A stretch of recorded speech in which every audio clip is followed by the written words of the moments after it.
Hello dear friends, আশা করি ভালো আছেন সবাই। আর আজকে আবারও হাজির হয়েছে সম্ভাব্যতা রিলেটেড কয়েকটি গুরুত্বপূর্ণ গাণিতিক সমস্যার সমাধান নিয়ে, যেগুলো বিগত বিভিন্ন বিশ্ববিদ্যালয়ে ভর্তি পরীক্ষায় এসেছিল। তো প্রথম যে গাণিতিক সমস্যাটির সমাধান নিয়ে আলোচনা করব, এটি ইসলামী বিশ্ববিদ্যালয় 2012-13 সেশনের ভর্তি পরীক্ষায় এসেছিল। তো কি বলেছে এই গাণিতিক সমস্যাটিতে, যে 52খানা তাসের প্যাকেট হতে 52খানা তাসের প্যাকেট হতে একখানা তাস দৈবভাবে উঠানো হলো। কয়টি তাস? একখানা তাস। তাসটি লাল টেক্কা হওয়ার সম্ভাবনা কত? আমরা কি জানি, যারা তাস খেলি তারা সবাই খুব ভালো মতোই জানি, তাই না, যে একটি তাসের প্যাকেটে 52টি তাস থাকে। এই 52টি তাসের মধ্যে আবার 4 প্রকার তাস থাকে। 4 প্রকার তাসের মধ্যে প্রত্যেক প্রকার তাস কয়টি করে থাকে? 13টি করে, তাই না? এখন এই যে 4 প্রকার তাসের মধ্যে আমরা কি জানি, লাভ বা স্পেড, লাভ, তাই না? লাভ মানে হার্ট আর কি, যেটি লাভ তো না, হার্ট। হার্ট হচ্ছে কয়টি? 13টির মধ্যে কয়টি টেকা থাকে? একটি। এই যে হার্ট, এর যে কালারটা কি হয়? এর কালারটা হয় লাল, তাই না? লাল। আরেক প্রকার, এই দ্বিতীয় প্রকার তাস আমরা একটা কি জানি, ডায়মন্ড কয়টি থাকে? 13টি। 13টি। এই 13টির মধ্যে একটি হচ্ছে কি, টেক্কা। এই 13টি তাসের মধ্যে একটি হচ্ছে টেক্কা, এটিরও কালার হয় কি, লাল। আরেক প্রকার হচ্ছে কি জানি আমরা, স্পেড। এই স্পেড, ঠিক আছে। এটিরও কয়টি তাস থেকে? 13টির মধ্যে কি, একটি হচ্ছে টেক্কা, এটি হয় কালো। কালারটা কি হয়? কালো, আমরা জানি, তাই না? আরেকটি তাস রয়েছে, সেটা হচ্ছে কি,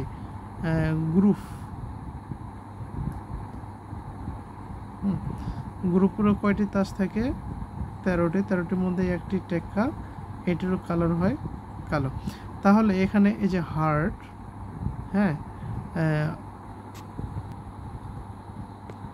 এটিকে যে বলা হয় হার্ট, তাহলে হার্টে কয়টি তাস থাকে? 13টির মধ্যে একটি টেক্কা, এর কালারটি হয় লাল।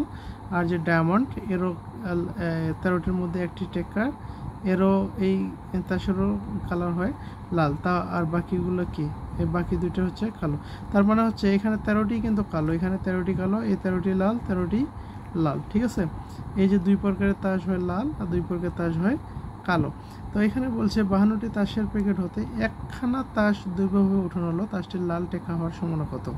তাহলে এখানে লাল টেক্কা কয়টি? 2টি। তো আমরা এই যে সম্ভাব্যতার যে সূত্র, সেটা কি জানি আমরা, সম্ভাব্য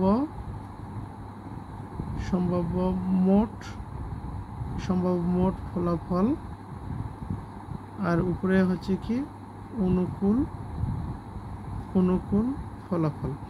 যেহেতু 52খানা তাসের প্যাকেট হতে একটি তাস তোলা হয়, তাহলে সম্ভাব্য মোট ফলাফল হবে কত? 52টি। কেননা 52খানা তাসের প্যাকেট হতে যদি একটি তাস না হয়, এই 52টি তাসের মধ্যে যে কোনোটিই আসতে পারে। এই জন্য হচ্ছে মোট সম্ভাব্য ফলাফল হচ্ছে কি, 52। এখন হচ্ছে এই যে 52খানা তাসের প্যাকেট হতে বলছে কি, লাল টেক্কা হওয়ার সম্ভাবনা। তাহলে লাল টেক্কা, 52টি তাসের মধ্যে লাল টেক্কা কয়টি? 2টি। তাহলে এই 2টির মধ্যে কি, যে কোনোটি আসতে পারে। অনুকূল ফলাফল হচ্ছে 2। কি বুঝতে পেরেছেন? সম্ভাব্য মোট ফলাফল কি, যেহেতু এখানে 52টি তাস, আমরা কি জানি, একটি তাসের প্যাকেটে 52টি তাস থাকে, আর এই 52টি তাসের মধ্যে থেকে যেহেতু বলা হয়েছে যে কোনো একটি তাস তোলার কথা বলা হয়েছে, তাহলে 52টি তাসের মধ্যে তুমি দৈবভাবে অর্থাৎ নিরপেক্ষভাবে যদি একটি তাস তুলো 52টি তাসের মধ্য থেকে, তাহলে সেটি তো যে কোনো তাসটিই হতে পারে, 52টির যে কোনোটিই তো হতে পারে, আসতে পারে, তাই না? তাহলে এই জন্য হচ্ছে কি, সম্ভাব্য মোট ফলাফল হবে 52। আর যেহেতু 52টি তাসের মধ্যে 2টি লাল টেক্কা রয়েছে, তাহলে অনুকূল ফলাফল হবে 2। এটা কাটাকাটি করলে কি, 1/2, 2 2, 26 2 52, তার মানে কি 1/26। তাহলে রেজাল্ট হচ্ছে কি 1/26। তাহলে 52টি তাসের 52খানা তাসের প্যাকেট হতে একখানা তাস দুইভাবে উঠানো হলো, তাসটির লাল টেকা হওয়ার সমান হচ্ছে কি 1/26। এখন আরেকটি গাণিতিক সমস্যা দেখি। এখানে কি বলেছে যে একটি প্যাকেট তাস, হ্যাঁ একটি প্যাকেট এই যে একটি তাসের প্যাকেট থেকে বা একটি এক প্যাকেট তাস থেকে, ঠিক আছে, এক প্যাকেট তাস থেকে একটি তাস দুইভাবে নেওয়া হলো, তাসটি হরতন বা চিরাতন হবার সম্ভাবনা কত? আচ্ছা দেখেন এখানে হরতন কোনটাকে বলা হয়? এটাকে বলা হয় কি? এটাকে বলা হয় চিরাতন,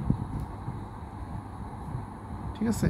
হরতন বলা হয় এই যে কোনা যে চিহ্নটি ডায়মন্ড যেটাকে আমরা বলছি সেটা হচ্ছে হরতন।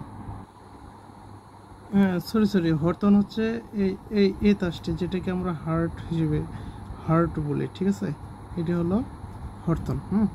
এটি হলো হরতন। তার মানে এখানে কি বলেছে দেখেন যে হরতন বা চিরাতন, ঠিক আছে, এই যে হরতন বা চিরাতন অর্থাৎ হার্ট অথবা এই যে এখানে চিরাতন যেটা গ্রুপ, চিরাতন এখানে বলছে হরতন বা চিরাতন হওয়ার সম্ভাবনা কত। আচ্ছা এখানে দেখেন এক প্যাকেট তাস থেকে একটি তাস দুইভাবে নেওয়া হলো, তাসটি হরতন বা চিরাতন হওয়ার সম্ভাবনা কত। এখানে দেখেন হরতন কয়টি রয়েছে? 13টি, তাই না? চিরাতনও কয়টি রয়েছে? 13টি। তাহলে টোটাল কয়টি? 26টি, তাই না? আর এক প্যাকেট তাসে কয়টি টোটাল তাস থাকে? 52টি। তাহলে সম্ভাব্যতার যে সূত্র, সম্ভাব্যতার সূত্র আমরা কি জানি? সম্ভাব্য মোট ফলাফল হচ্ছে কি অনুকূল ফলাফল, তাই না? তাহলে এখানে এক প্যাকেট তাসে যেহেতু 52টি তাস থাকে, তাহলে মোট সম্ভাব্য 52টি তাসের মধ্যে যে কোনো একটি তাস যদি নেওয়া হয় তাহলে কি 52টির যে কোনোটি আসতে পারে, তাই না? তাহলে মোট সম্ভাব্য ফলাফল হলো 52। আর অনুকূল ফলাফল এখানে দেখেন হরতন হচ্ছে 13টি, চিরাতনও হচ্ছে 13টি। তাহলে এই যে হরতন বা চিরাতন হওয়া, তার মানে কি হরতনের কি যে কোনোটি আসতে পারে অথবা বা কি চিরাতনের 13টির মধ্যে কি যে কোনোটি আসতে পারে।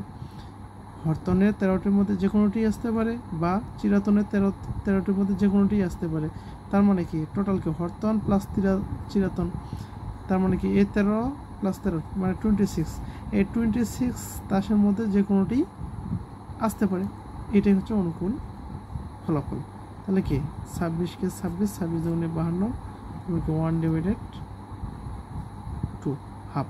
তাহলে এক প্যাকেট তাস থেকে একটি তাস দুইভাবে নেওয়া হলো, তাসটি হরতন বা চিরাতন হওয়ার সম্ভাবনা হচ্ছে কত? হাফ। আশা করি বুঝতে পেরেছেন সবাই। আর বুঝতে না পারলে কমেন্টে জানাবেন, আমি আবারও বুঝিয়ে দেওয়ার চেষ্টা করব। আর আমার এই ভিডিওগুলো যদি আপনাদের ভালো লেগে থাকে অবশ্যই ইউটিউব থেকে বিবি ম্যাথ একাডেমি চ্যানেলটি সাবস্ক্রাইব করে দেবেন এবং ফেসবুকে বিবি ম্যাথ একাডেমি পেজটি ফলো করে রাখবেন, লাইক কমেন্ট শেয়ার করবেন। বিবি ম্যাথ একাডেমি সবসময় আপনাদের পাশে থাকবে, আপনাদেরকে ভালো কিছু উপহার দেওয়ার জন্য চেষ্টা করে, তাই আপনারাও বিবি ম্যাথ একাডেমির পাশে থাকবেন। ভিডিওগুলো লাইক কমেন্ট শেয়ার করবেন, আপনার বন্ধুদের কাছেও যেন পৌঁছাতে পারে সেই ব্যবস্থা করবেন। এবং বিবি ম্যাথ একাডেমির পাশে থাকলে বিবি ম্যাথ একাডেমি অবশ্যই আপনাদেরকে ভালো কিছু দেবে। এবং বিবি ম্যাথ একাডেমি সাধারণত তাদের নিয়ে কাজ করে যারা অপেক্ষাকৃত ম্যাথে দুর্বল। তাই যারা ম্যাথে দুর্বল তারা বিবি ম্যাথ একাডেমি পেজ এবং ইউটিউব চ্যানেলে যে ভিডিওগুলো আপলোড করা হয়েছে সেগুলো সিরিয়ালি দেখবেন। আশা করি ম্যাথ নিয়ে আপনাদের আর কোনো সমস্যা থাকবে না। তো আবারও দেখা হবে নতুন কোনো ভিডিওতে, ততক্ষণে ভালো থাকবেন সবাইকে ধন্যবাদ।